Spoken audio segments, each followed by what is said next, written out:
Assalamualaikum warahmatullahi wabarakatuh. Perkenalkan, nama saya Ningya Kalafianti dari Politeknik Kelautan dan Perikanan Kupang, Program Studi Teknik Budidaya Perikanan. Baik, di sini saya akan menjelaskan tentang teknik pembenihan ikan kerapu macan atau dengan nama Latin Epinephelus fuscobuttatus. Di sini saya akan membahas 6 pokok pembahasan atau topik bahasan, yaitu tentang pengertian ikan kerapu macan sendiri, kemudian media pemijahan ikan kerapu macan, seleksi induk ikan kerapu macan jantan dan betina, pemeliharaan induk, teknik pematangan gonad, serta teknik pemijahan. Kita akan masuk pada topik pembahasan pertama, yaitu apa itu ikan kerapu macan. Ikan kerapu sendiri merupakan salah satu ikan populer dan banyak diminati di berbagai negara. Misalnya di negara Singapura, Hong Kong, Taiwan, Jepang, dan bahkan Indonesia. Saking diminatinya oleh konsumen, populasi ikan kerapu mulai terancam. Oleh sebab itu, cara untuk menanggulangi yaitu dengan melakukan kegiatan budidaya. Namun tidak semua ikan kerapu dapat dibudidayakan. Hanya terdapat 5 jenis ikan kerapu yang mudah dibudidayakan, yaitu ikan kerapu bebek, ikan kerapu sunu, ikan kerapu macan, ikan kerapu batik, dan ikan kerapu lumpur. Ikan kerapu termasuk jenis ikan karnivora. Ikan kerapu bersifat hermafrodit protogini, yaitu terlahir sebagai betina dan tumbuh dewasa menjadi jantan.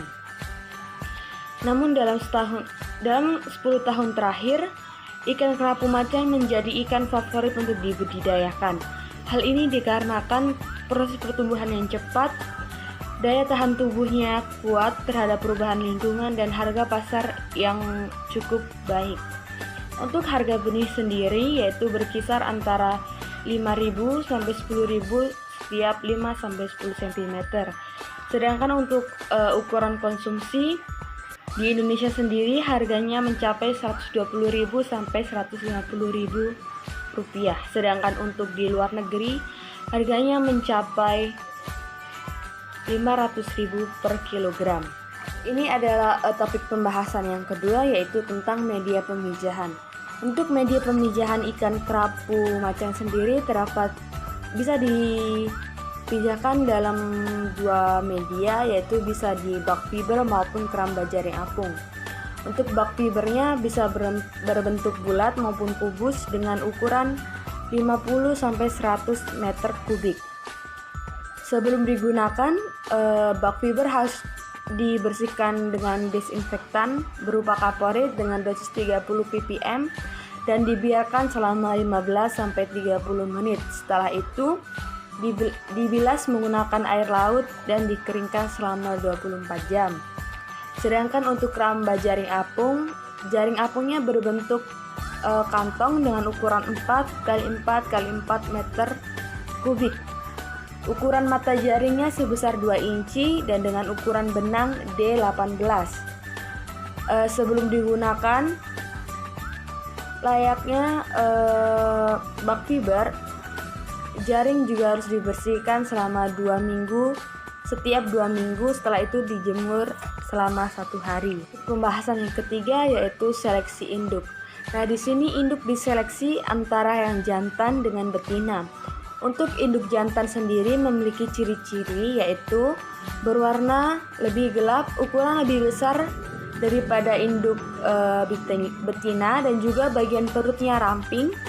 Terdapat 2 lubang papila, serta pada saat diurut dari arah kepala menuju ke anus akan mengeluarkan sperma yang berwarna putih susu, dan bobotnya harus melebihi 7 kg. Sedangkan untuk ciri induk betina yaitu mempunyai warna tubuh yang lebih terang, ukurannya lebih kecil dibandingkan induk jantan, dan pada bagian perut terlihat membesar dan membulat, serta terdapat 3 lubang papila. Dan untuk mengetahui kematangan gonad induk betina harus melalui proses kanulasi dengan selang yang berdiameter 1 mm, serta kisaran bobotnya 3-7 kg. Dan untuk topik pembahasan yang keempat yaitu pemeliharaan induk. Untuk Media pemeliharaannya sama seperti media pemijahan, yaitu bisa berupa bak fiber maupun keramba jaring apung. Selain itu juga kita harus mengamati kualitas airnya sendiri, yaitu untuk parameter kualitas air yang optimal bagi ikan kerapu yaitu dengan suhu 25-32 derajat Celcius, salinitas 30-35 ppt, DO lebih dari 3 ppm dengan pH 6,5-9. Sistem air yang digunakan yaitu sistem air mengalir dengan volume pergantian setiap harinya 200-300%. Selain manajemen kualitas air, terdapat juga manajemen pakan. Pakan yang diberikan yaitu berupa pakan alami, bisa seperti ikan rucah maupun cumi-cumi. Pemberian pakannya berupa ad libitum dengan dosis 1-3% dari biomasa induk ikan kerapu. Frekuensi pemberian pakannya cukup 1 kali dalam sehari dan 2 kali dalam seminggu. Induk ikan kerapu diberikan multivitamin dengan dosis 10-30 mg per kilogram bobot induk. Topik bahasan yang kelima yaitu teknik pematangan gonad. Teknik pematangan gonad dapat menggunakan pakan alami berupa ikan rucah dengan cumi-cumi. Hal ini dikarenakan ikan rucah dan cumi-cumi memiliki kandungan protein yang tinggi sehingga dapat membantu proses pematangan gonad. Selain itu, dapat juga menggunakan penambahan hormon. Hormon yang digunakan bisa HCG atau HCG plus puberogen.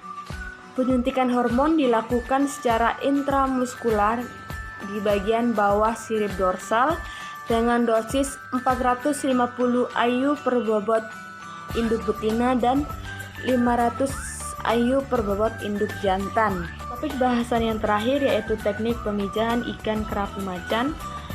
Seperti ikan pada umumnya, ikan kerapu macan juga mempunyai 3 jenis teknik pemijahan, yaitu pemijahan alami, pemijahan buatan, dan rangsangan hormon. Untuk pemijahan alami sendiri dilakukan dalam bak atau jaring pemeliharaan, dan pemijahan tersebut dilakukan tanpa campur tangan manusia dengan perbandingan 1:3. Untuk pemijahan buatan, pemijahannya menggunakan metode stripping. Induk yang digunakan harus betul-betul matang gonad, yaitu untuk induk betina memiliki diameter telur kurang lebih 450 mikron dan untuk induk jantan spermanya harus +2. Sedangkan metode yang terakhir yaitu menggunakan rangsangan hormon. Di sini menggunakan hormon HCG atau HCG plus puberogen yang disuntikan pada bagian bawah sirip dorsal. Terima kasih, sekian dari presentasi saya. Assalamualaikum warahmatullahi wabarakatuh.